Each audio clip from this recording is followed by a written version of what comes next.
पकुड़ी तो प्राय समस्ते बनाती खास करी वर्षा दिने आउ समस्ते भी जानते बेसन आलू पियाज गोलई देले पकुड़ी आमर रेडी किंतु सेई पकुड़ी को जदि सठिक भाव तैयारी न करा जाए केबे तो अधिक तेल टाणी नेलाणी आउ केबे बहुत टाण हो जाउची आउ केबे अति नरम मध्य हो जाउची। आज मु सबु ट्रिक्स आउ टिप्स सह शेयर करी जहा द्वारा बिल्कुल भी तेल टाणीबनी बाहर कुरकुरा आउ भीतर एकदम नरम रहिबो। तो चलतु आउ डेरी न करी आमे बनेबा आज आलू पियाज पकुड़ी। एठी मु 4टी मीडियम साइज्र पियाज नेइची ता सह नेइची गोटे मीडियम साइज्र आलू। तो पियाज गुड़िकर चोपा मु बाहर करी नेइची। एबे आमे पियाज को एमती दुई फाळ करिकी काटिदबा आउ पतला स्लाइस करी काटिबा जेमती आपण माने वीडियो देखुचंती ना सेई भली भाबरे। एठी प्रथम टिप्स टी हैला पियाजर स्लाइस गुडा एमती एतिकी सरू सरू काटिबा। बेसी मोटा करिदेले कोन हेबो ना पकुड़ी गुड़िक अति नरम हे जिवो आउ अति पतला करिदेले कोन हेबो ना तेलरे पड़िला मात्रे जल्दी पोड़ी जाए। तो एही भली ही आपण माने थिकनेस रखिबे। एबे कटा पियाज गुड़िक गोटे जगह को नहीं जिबा गोटे मीडियम साइज्र जो आलू नहीं तार चोपा को छड़े एमती पतला गोल गोल करी काटी नबा। पकुड़ी रे आलू अपेक्षा पियाजर परिमाणटा अधिक रखिबे। आलू को आमे एकदम पतला बा सरू सरू करी काटिबा जेहेतु आमे पियाज को लंबा लंबा करी काटिचे तो आलू मध्ये एमती लंबा लंबा करी काटी नबा। तो आलू को काटिकी आमे पानी रे पकेइबा जोथि पई आलू कला पड़िबनी आउ भल भाबरे आलू को आमे धोई नबा। पानी रो छाणिकी आलू गुडी को आमे गोटे जगह रे रखिदबा। सबु जिनिस को आमको गोलैबार अछि तो गोटे बड़ जगहटे नेबे सुविधा हेबो गोलैबा पई। काटी रखिथिबा पियाज गुडी को मध्ये सेथिरे देई दबा आउ स्वाद अनुसार लूण देबा जहा कि मु एठी हाफ चम्मच लूण नेउची। पकुड़ी पई आमको जेतिकी लूण दरकार ना आमे सेई स्टेज रे देई दबा। सेकंड टिप्स टी हैला आलू पियाज को लूण सह गोटे मिनिट जाए एमती गोलै नबा।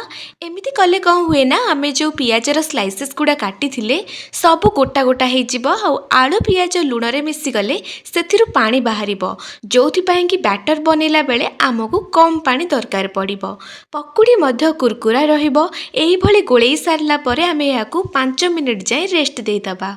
आउ 5 मिनिट पर देखंतु एथिरु केते गुडाए पानी बाहरिची। पकुड़ी बनेला बेले एही सब छोट छोट टिप्स सब फॉलो करिवे देखिबे आपणकर पकुड़ी परफेक्ट ही तैयारी हेबो। एबे आमे एथिरे बाकी सब जिनिस मिसेई दबा। बेसी हमर एथिरे किछि जिनिस देबा दरकार नाही। तो एठी मु आंब कसिया अदा 1 इंच आउ कंचा लंका 3टा नेइची ताकू एबे हेमदस्ता रे छेचिकी ए छेचा को आलू पियाज रे देई दबा। ता सहित देबा किछि भृसंग पत्र 1 चामच गोटा जीरा नबा आउ हाफ चामच देबा जुआनी ताकू हाथ रे एमती हल्का टिके क्रॉस करिकी दबा जहा कि डाइजेशन पाई बहुत भलो। एबे सेथिरे दबा 1/4 टीस्पून हळदी गुंड आउ ता सह 1/4 टीस्पून हेंगु पकेई दबा। फ्लेवर बहुत बढ़िया आसीबो। एबे आमे एथिरे दबा बेसन। तो मुठी मापे कि गोटे बाउल बेसन आनिची बा 120 ग्राम रो आनिची बेसन। सबु एकाथरे पकेइबानी प्रथमे अधा पकेइबा एतिकी गोळेई सारिबा परे जति दरकार हुए ताहाले आउ दबा। थर्ड टिप्स टी होची आलू पियाजर जो पानी बाहरी ना सेई पानी रे ही आमे अल्प अल्प बेसन दे गोलैबा। प्रथमरु पानी देई दबानी पछरे जदि बहलिया लागिला ताहाले पानी देई मिक्स करि परिबा। आलू पियाज उपरे बेसन भल भाबरे कोट हेई रही पारुथिबो। पकुड़ी बनैबा पई जो शेप दरकार ना सेई शेप आसीबा पर्यंत आमे बेसन को अल्प अल्प देई मिसेइबा। एठी मु फुल गोटे बाउल बेसन को देई भल भाबरे गोलै देइची।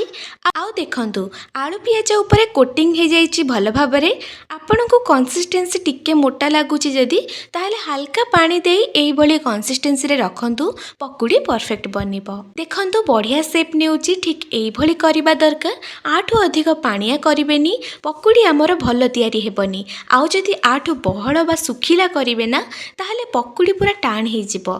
पकुड़ी बाहरु एकदम कुरकुरा रहिबो आ बहुत समय धरी कुरकुरा रहिबो। सेथि पई एठी आमे गोटे सीक्रेट जिंसटे दबा 1 चामच चाउल गुंड।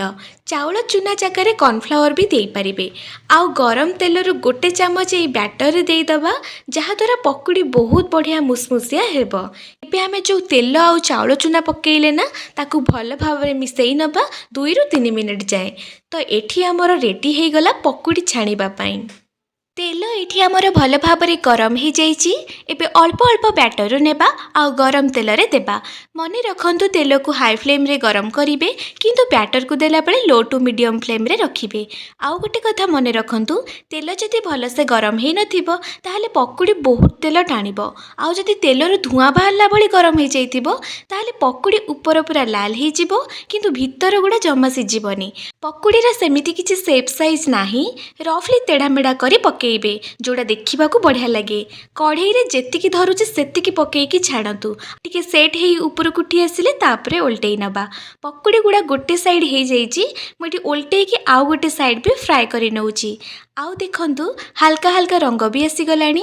यही भली आमे पकुड़ी को क्रिस्पी कुरकुरा बा हल्का रेड कलर आसीबा जाए फ्राए करिबा। एइठी देखंतु पकुड़ी गुड़ा बहुत भल भाबे छाणी हेई गलानी।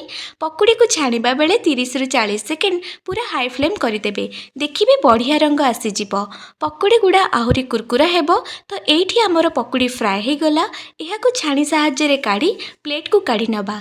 सेई भली भाबे नेक्स्ट बैच रे पकुड़ी गुड़ा पकेइबे सेई सेम प्रोसेस रे। वीडियो रे मु जहाँ भी ट्रिक्स आउ टिप्स बतैछि फॉलो करी एही भली क्रिस्पी आउ कुड़मुड़िया पकुड़ी बनै थरे निश्चय बनातु। आउ कमेंट सेक्शन निश्चय जणातु किपरि लागिला। वीडियो भल लागिथिले लाइक करंतु शेयर करंतु। चैनल ले नुआ थिले सब्सक्राइब करिया को तो जमारो भूलिबेनी। तो आज पई गीतिकी पुणी देखा हेबो गोटे नुआ सुआदिया रेसिपी सह। से पर्यंत रहुछि नमस्कार।